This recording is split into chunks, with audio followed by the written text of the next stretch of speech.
Estimados estudiantes, bienvenidos a la primera videoconferencia del curso de Auditoría de Seguridad de Activos de Información. Los que tengan gusto pueden seguir mi perfil de Twitter escaneando la imagen que está junto a la presentación. En ese perfil expongo distintos contenidos sobre temáticas de seguridad de la información, auditoría de tecnología de información y otros temas relacionados con aspectos tecnológicos y de la banca. Vamos a iniciar exponiendo el concepto de seguridad de la información, en donde, según las normas, nos indican que esta temática vela por la protección de la información contra una amplia gama de amenazas para asegurar la continuidad del negocio, minimizar los riesgos al negocio y maximizar el retorno de las inversiones y las oportunidades de negocio. Cuando hablamos de información, tenemos que tener claro que esta información no solo se refiere a aquellos datos que están en infraestructuras tecnológicas almacenados en bases de datos, servidores, equipos de cómputo, sino también a aquella información que está, por ejemplo, impresa. De esta forma, la protección y las normas de seguridad de la información deben de velar tanto por la parte de seguridad lógica como de seguridad física, tanto en la información que está almacenada como la información que se encuentra en movimiento o en tránsito. ¿A qué nos referimos con esto? Cuando hablamos de protección de la información que está almacenada, entonces nos vamos a referir a protección de una base de datos, protecciones de servidores, protección de un disco que esté cifrado, protección de un archivo metálico que tenga llaves, que tenga códigos de seguridad, de una oficina que tenga información sensible y estén con llave, de bodegas que tengan información, de data centers, de todo lo que son instalaciones físicas. Y cuando hablamos también de información que se encuentra en movimiento, podemos hablar de toda la parte de redes, de la información que viaja de un servidor a otro, de equipos a otros, la información que se imprime y la información que se envía por fax o por correo o que llega a la nube. Entonces, esta información debe ser protegida en todas sus formas. En seguridad de la información vamos a hablar de tres componentes principales. Uno es la integridad.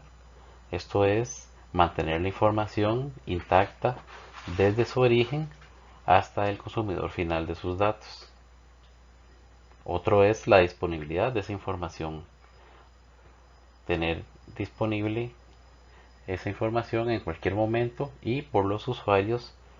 con los permisos adecuados para su visualización. Finalmente, el tema de confidencialidad se refiere a que esa información debe ser tratada de acuerdo a la normativa en clasificación de datos que posean las empresas, de forma tal que esa información no sea revelada a terceros y personas que no deben tener acceso a la misma y por tanto generaría un riesgo de seguridad o un riesgo de pérdida patrimonial o de imagen para las organizaciones.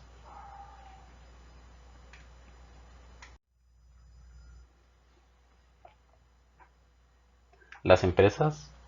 para poder abordar el tema de seguridad de la información, utilizan buenas prácticas de marcos como la ISO 27000, en donde establecen un marco gestor de la seguridad de información. Y esto se refiere básicamente a contar con toda una estructura de políticas, procedimientos, directrices y otras buenas prácticas asociadas para que la organización de lado a lado en toda su estructura tenga claros los roles, responsabilidades y actividades y recursos que todos sus colaboradores deben conocer y aplicar para poder asegurar esta protección de la información. Por tanto, ese, ese marco debe gestarse desde la alta administración y debe penetrar en toda la esfera de la empresa. Cuando hablamos de este estándar ISO 27000, podemos decir que ese es el estándar por excelencia que define todos los conceptos y requerimientos relacionados con esta temática de seguridad de la información. Este marco podemos decir que existe una norma macro que es la 27000, donde vamos a ver el alcance y vocabulario que utiliza todo el estándar del sistema gestor de seguridad de la información. Luego otras publicaciones como la 27001, vamos a encontrar todo el conjunto de especificaciones donde las empresas pueden hacer una verificación y una estructuración de todo el tema de seguridad e inclusive pues ver también lo que busquen la certificación en esta materia. Y luego el marco 27002 es ya un conjunto estructurado de controles, un poco más desglosado en temáticas de seguridad para abordar el tema de riesgos y de una manera más sencilla y práctica que las empresas puedan adoptar las políticas y controles adoptados a su necesidad y capacidad. También tenemos de parte de ISACA el marco de negocio para el gobierno y gestión de las TI de la empresa, mejor conocido como COVID en su versión número 5, el cual es un conjunto de buenas prácticas que nos permiten abordar distintas temáticas sobre seguridad de la información, auditoría, control y riesgos. Y en ellas también contienen publicaciones, por ejemplo, COVID-5 for Information Security, donde establece una serie ya de parámetros generales para poder hacer revisiones más profundas de la implementación de estos sistemas gestores de seguridad de la información. Cuando hablamos de qué debe contener un marco gestor de la seguridad de la información, debemos tener claro algunos elementos claves. Entre ellos, como ya les comenté previamente, es el compromiso de la alta gerencia. Sin este compromiso y patrocinio de la alta gerencia, ningún proceso de gestión de seguridad de la información puede ser efectivo en una organización. Por otra parte, se deben de tener claramente definidos y publicados y de conocimiento general todo lo que son la parte normativa de políticas y procedimientos que engloben todas las prácticas y todos los procedimientos y procesos que deben adoptar todos los colaboradores y personal externo, proveedores, en torno a la protección de los activos de seguridad de la información. Estos elementos también vienen de la mano con la organización en términos de estructura, de segregación y responsabilidades y roles que tienen que ser definidos claramente para que todas las personas tengan un conocimiento de tanto los propietarios de los procesos, propietarios de los activos de información, las áreas que velan eh, con mayor control sobre temas de seguridad, por ejemplo, áreas de riesgo, áreas de auditoría, áreas de seguridad de la información o seguridad operativa informática. Y también pues, los roles que manejan, por ejemplo, en casos de un incidente de seguridad, cuál es el procedimiento, quiénes participan, cómo se escala el incidente, todo eso debe estar estipulado de manera clara en la parte procedimental de la empresa. Por otra parte, tenemos la concientización y formación en temas de seguridad. Este es un elemento, uno de los más importantes. Pienso yo que después del compromiso de la gerencia, esa concientización y formación es altamente relevante, puesto que por más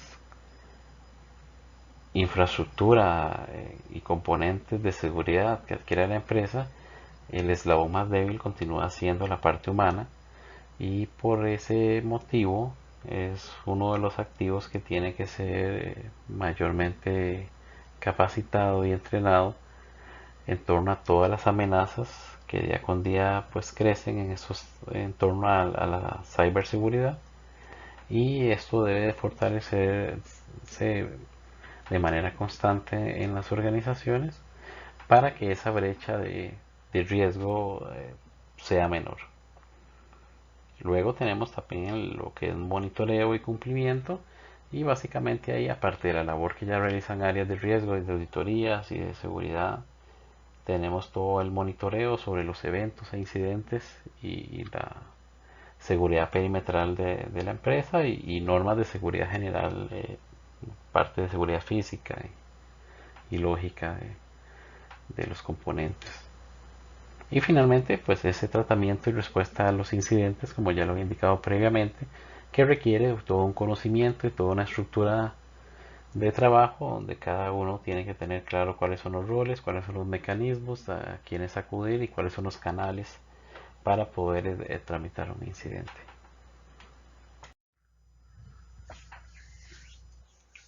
Respecto a las áreas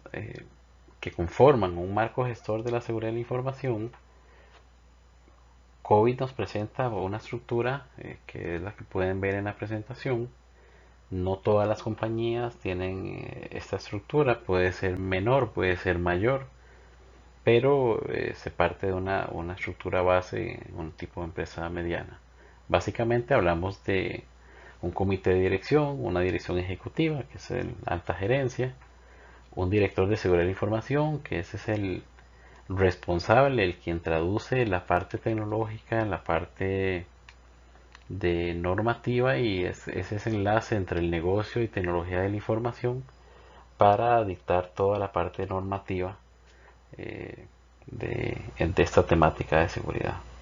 Luego tenemos los propietarios de los procesos, propietarios de activos de información, usuarios y terceras partes como proveedores y clientes, y los gestores ya técnicos de seguridad operativa informática, desarrolladores de sistemas y propiamente los auditores de tecnología de información. Acá van a ver un poco más desglosado los principales roles de estos actores: el comité, la dirección ejecutiva, el CISO, que importante acá el CISO, que es un área de conocimiento que ha venido creciendo en las organizaciones, en donde ya se habla de ya una persona con ese conocimiento general de temas de seguridad, aparte de temas de negocio y manejo de, pues de esta relación entre tecnología y la administración general, y se define como ese oficial corporativo de alto nivel que es responsable por articular y hacer cumplir esas políticas para la protección de los activos de información.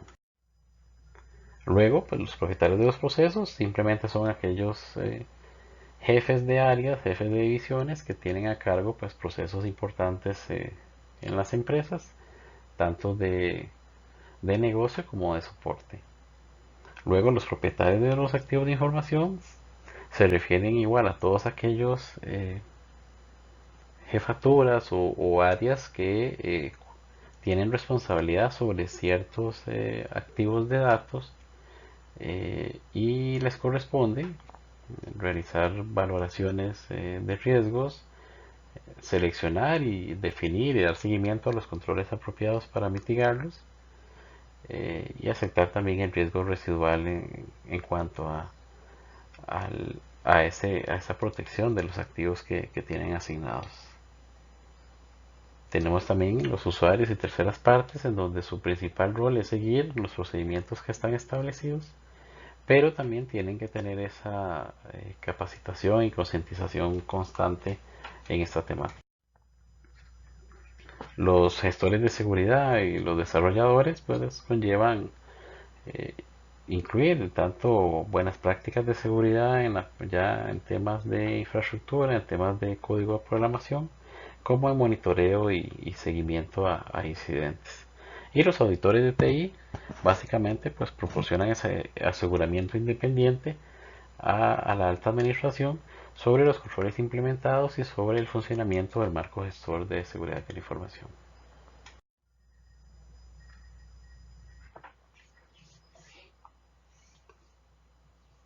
Vamos a revisar un modelo que se denomina modelo de negocios para la seguridad de la información, el cual tiene una serie de habilitadores que nos permiten ver la función de seguridad de la información más allá de la parte técnica, sino por el contrario, una función que apoya las necesidades del negocio. Para este esquema tienen una lectura ya asignada y pues les recomiendo su análisis profundo del tema para que puedan tener un mayor panorama sobre cómo es que se visualiza esta seguridad y protección de la información desde una temática de soporte al negocio y aprovechamiento también de esa parte. Este modelo eh, tiene una visión también de entonces cómo es que esas inversiones que se realizan las empresas en componentes e infraestructura de seguridad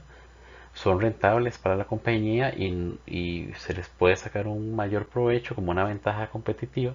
y no simplemente se van a convertir en un gasto que es también un gasto alto, ¿verdad? En todo el tema de adquisición de componentes tecnológicos, sino que pues va a ser de alto beneficio para los fines y objetivos estratégicos que tengan las empresas.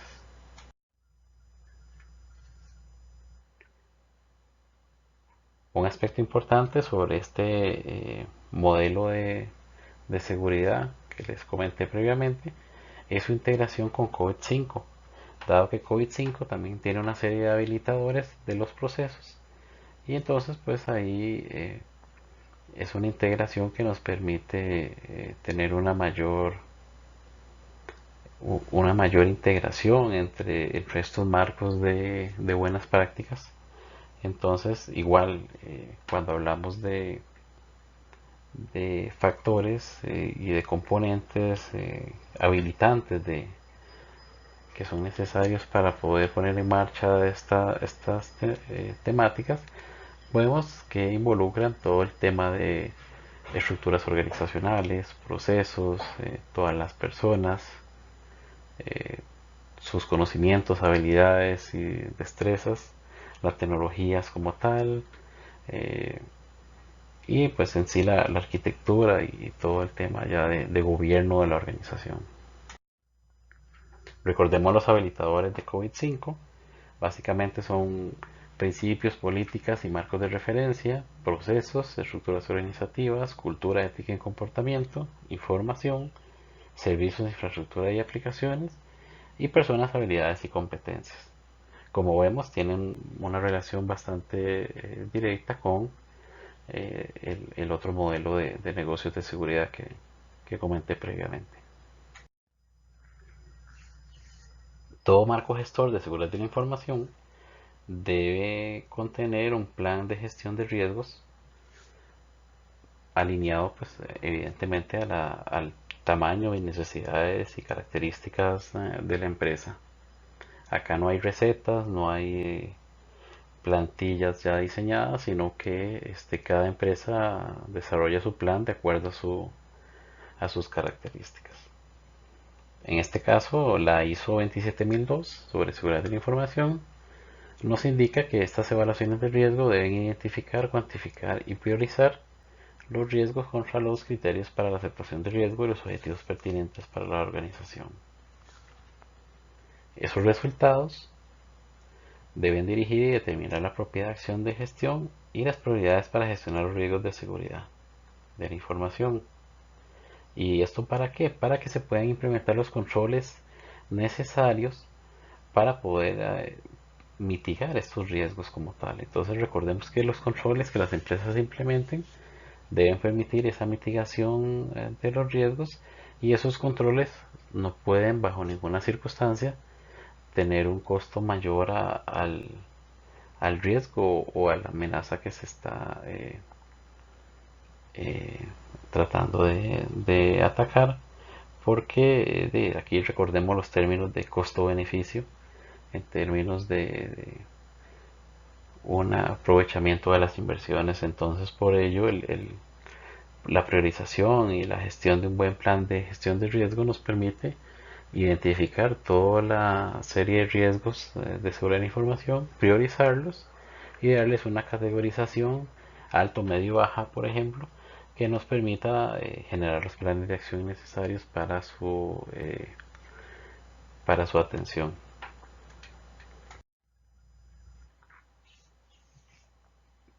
Recordemos además que el tratamiento de los riesgos incluye que la empresa decida si esos se mitigan con algún plan y alguna estrategia de generación de controles, por ejemplo, que también se puedan evitar, y para evitarlos una de las formas más convenientes es dejar de generar la acción que lo está provocando, lo cual si estamos hablando de actividades económicas no es posible, no va a ser fácil de implementar. Tendrías que abandonar la actividad, lo cual no tiene lógica. También se pueden transferir y eso quiere decir contratar alguna otra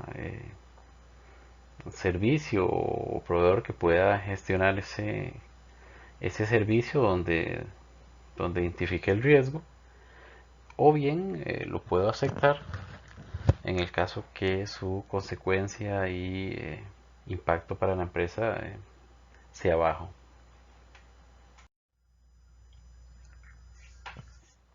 Vamos a conversar un poco sobre los aspectos generales de seguridad en redes, software base, aplicaciones y datos. En términos generales, cuando hablamos de infraestructura de redes de datos, vamos a encontrar en los marcos de mejores prácticas, por ejemplo, en el de seguridad y protección de las información de las tarjetas de débito y crédito, el de PCI DSS, conceptos como estos, un término de firewall o pared de fuego, en donde simplemente es un componente tecnológico que forma parte de una red de datos y que está diseñado para bloquear el acceso externo no autorizado hacia cualquiera de los componentes internos, ya sean servidores o equipos de redes o bases de datos, y que de esta manera se pueda prevenir un ataque tanto para robo de datos como para sabotaje o daño o otros tipos de delitos informáticos. Tenemos que tener claro que este firewall es una combinación entre software y hardware, y existen diferentes tipos de este componente tecnológico en el mercado. Y otra de los temas importantes entonces es que este componente genera reglas de aceptación o de negación de todo el tráfico de red que ingresa eh, principalmente desde la parte externa de la empresa, pero también pueden generarse algunos de estos reglas para controlar también el tráfico que desde adentro de la empresa va a salir hacia internet. Importante es que este tipo de componentes añaden una protección necesaria a la red, pero bajo ninguna circunstancia debe considerarse que es suficiente. Otro de los componentes más comunes que vamos a visualizar en una revisión de la infraestructura de redes en términos de su protección de seguridad es los equipos IDS y IPS, en donde estos equipos básicamente igual están colocados en una parte de la red que le permite controlar todo el tráfico de paquetes de datos que ingresan desde el exterior hacia el interior de la infraestructura de la organización, y estos equipos permiten tomar decisiones de control del acceso basados en una serie de reglas eh, que filtran el contenido y determinan alguna acción en particular. Por ejemplo, el IDS alerta a los administradores de seguridad y de monitoreo ante la detección de un posible intruso. eso a través del quebranto de alguna de las reglas que se establecieron o patrones que tiene el sistema creado previamente. Y entonces ese administrador de la red debe ejecutar una acción manual para poder contrarrestar este evento que se está presentando. No necesariamente ya se convirtió en una amenaza, en un incidente, simplemente la alerta es un evento que se presentó. Por otra parte, el IPS establece políticas de seguridad, patrones del comportamiento normal de la red y protege esta red de un ataque de una manera ya más activa sin la intervención de un administrador de red local. En ese caso, la regla, si detecta un comportamiento normal, lo que ejecuta es un procedimiento normalmente para el bloqueo de la comunicación que está recibiendo y considera que es sospechosa y fuera de los parámetros previamente establecidos. Respecto a la seguridad de las aplicaciones y bases de datos, tenemos 5 elementos que son bastante importantes de considerar cuando se están realizando revisiones de auditoría. Básicamente es el control del acceso y bajo los principios de menor privilegio y necesidad de saber y la doble autenticación. En este caso, cuando hablamos de menor privilegio y necesidad de saber, nos referimos a que cada uno de los usuarios, ya sean de áreas de negocio, soporte o tecnología de información, deben poseer accesos tanto lógicos como físicos a los componentes e infraestructuras de tecnología de información que sean necesarios para el cumplimiento estricto de sus funciones. No más que allá de eso. Eso le permite a las empresas que poder tener controlado quiénes tienen acceso a qué. También la doble autenticación le permite a las empresas tener una capa extra de protección, ya que el uso simple de la contraseña, como todos tenemos claro, pues se ha vuelto un medio ya inseguro.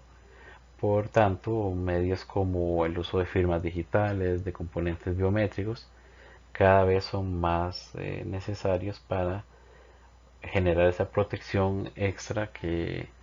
nuestras empresas requieren en términos de poder generar esa capa que dificulte más el hackeo y el robo de nuestros datos. La separación de ambientes es una de las prácticas más comunes que podemos ver en auditorías, pero que no necesariamente se respeta en todas las empresas. Aquí nos referimos a que principalmente el ambiente de producción debe encontrarse separado de los ambientes de desarrollo y los ambientes de pruebas y ambientes de capacitación. Separados tanto para qué, para que una persona que esté en desarrollo no tenga acceso al ambiente de producción y no pueda provocar tanto una falla en los componentes que están operando como una manipulación incorrecta de los datos. También debemos tener cuenta que los ambientes de desarrollo y pruebas no deben tener datos reales de los ambientes de producción, ya que estos ambientes son utilizados tanto por empresas externas como por usuarios que no necesariamente son los usuarios que tienen los permisos para poder visualizar ese tipo de información ya en el ambiente de producción. Entonces acá es importante ver conceptos como los datos enmascarados o datos que sean generados de una forma aleatoria y que sean irreales en sus características. Podemos hablar entonces de una cédula que si es necesario que tenga 9 o 10 caracteres o 8 en un orden particular, pero que no necesariamente sean datos reales. Igual los otros datos privados, números de cuenta, números de tarjeta, etcétera. Las configuraciones seguras en las aplicaciones sin bases de datos se refieren, por ejemplo, al no uso de contraseñas o parámetros predeterminados o default que pueden contener este tipo de aplicaciones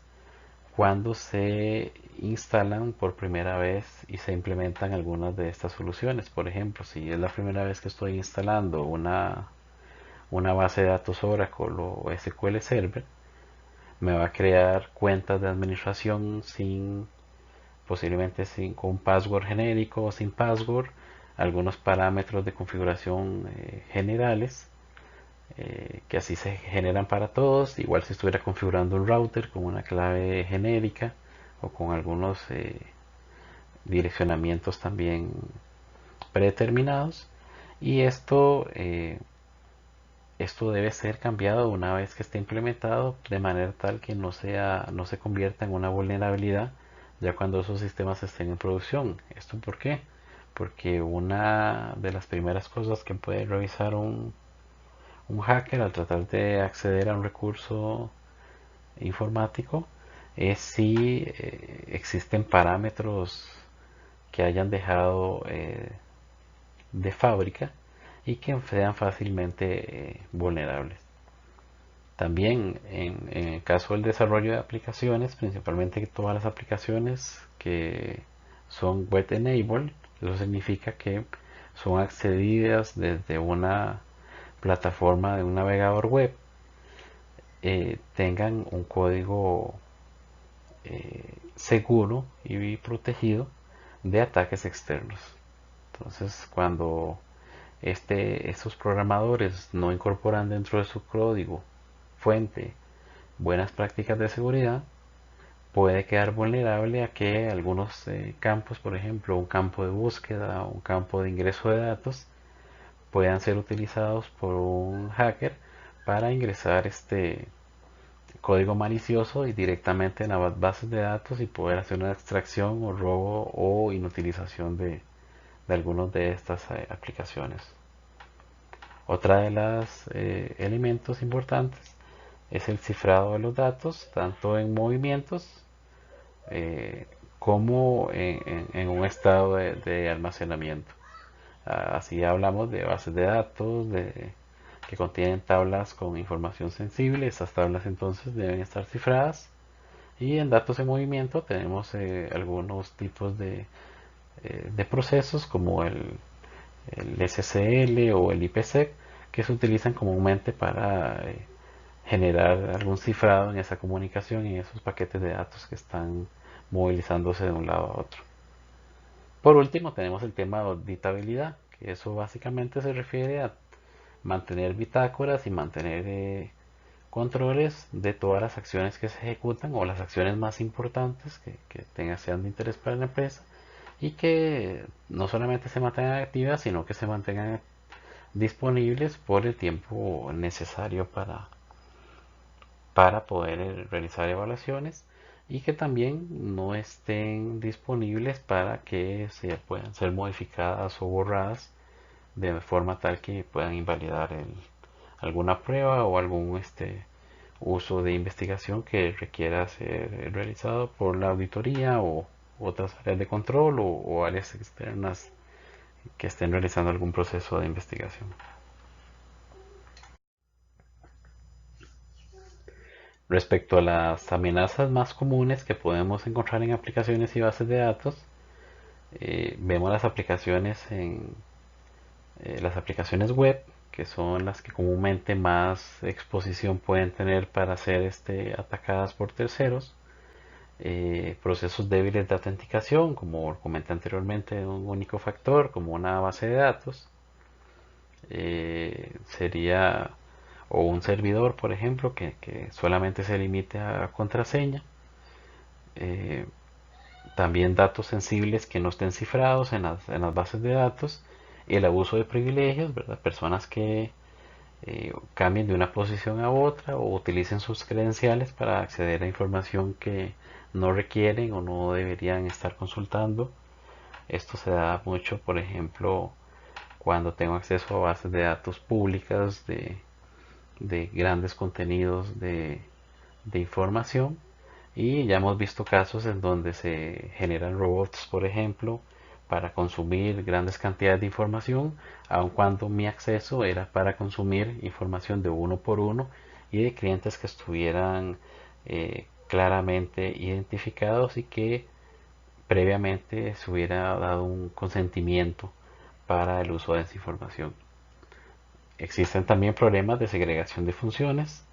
en donde un funcionario aprueba, revisa, ejecuta todo un proceso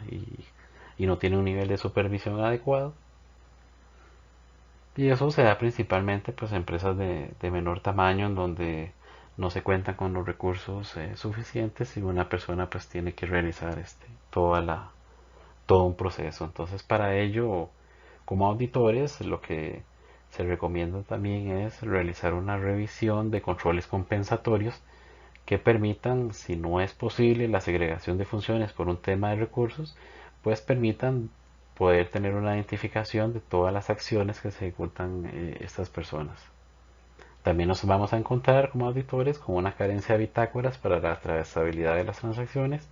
esto por aspectos de espacio, de configuraciones, de recursos.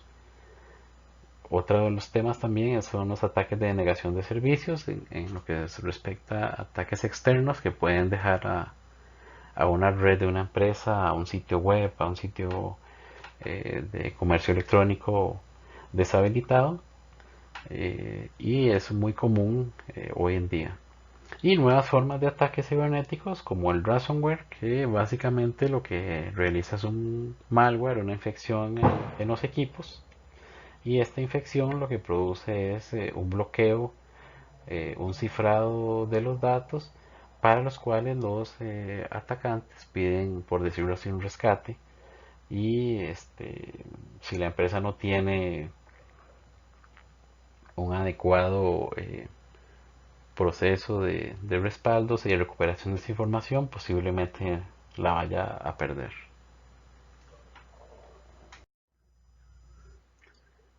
También les dejé una lectura sobre el top 10 de riesgos de OWASP en aplicaciones web y una guía para testing de OWASP que genera una serie ya de procedimientos un poco más técnicos de cómo se debería auditar o cómo se deberían generar algún tipo de revisión de distintos componentes,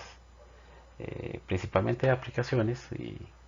y componentes web. Y eso es importante en caso de una auditoría de seguridad de la información que se enfoque no tanto en las prácticas del marco gestor de seguridad, sino en ya cómo audito la parte de infraestructura de seguridad y la parte funcional propiamente. Entonces ahí me interesa que conozcan a nivel general este marco de testing de OWASP, este tipo de riesgos, pero no el curso no engloba pues la parte de poder realizar una auditoría con ese tipo de pruebas, porque eso llevaría un poco más de complejidad en términos de conocimiento y, y posible aplicabilidad en las compañías donde laboran. Finalmente tenemos el concepto de defensa en profundidad en cuanto a lo que es seguridad de la información en aplicaciones y bases de datos, y esto básicamente para tener una claridad es la forma en que actualmente se puede tener una arquitectura de una aplicación, un servicio tecnológico, un paquete de software en donde tengo una cara, una capa de presentación, que es la primera cara que está expuesta hacia los clientes y hacia terceros. Y eso es básicamente, si lo visualizamos, sería como el acceso a un sitio web. Detrás de esa capa podemos visualizar una capa de aplicación, en donde esa capa de aplicación contiene reglas de negocio que reciben datos de esa primera capa de presentación y los procesan y los llevan hacia una tercera capa que podría ser ya la capa de bases de datos, y esa capa es la que está de última y tiene una mayor protección, y es la que almacena y procesa ya las acciones que esté ejecutando el usuario en la aplicación. Tenemos otras capas, ya la parte física, la parte perímetro, la capa de red, que también podemos hacer esa integración en cuanto al tema de seguridad de aplicaciones. Entonces ahí les deja eh, ese cuadro con esa información y algunos componentes principales que pueden encontrar en cada una de esas capas de protección. Hasta acá vamos a dejar esta videoconferencia. Les agradezco su atención y en las próximas estaremos evaluando ya la parte de componentes de controles físicos y lógicos, y adentrarnos ya directamente a la auditoría, al proceso de auditoría de seguridad de la información. Muchas gracias.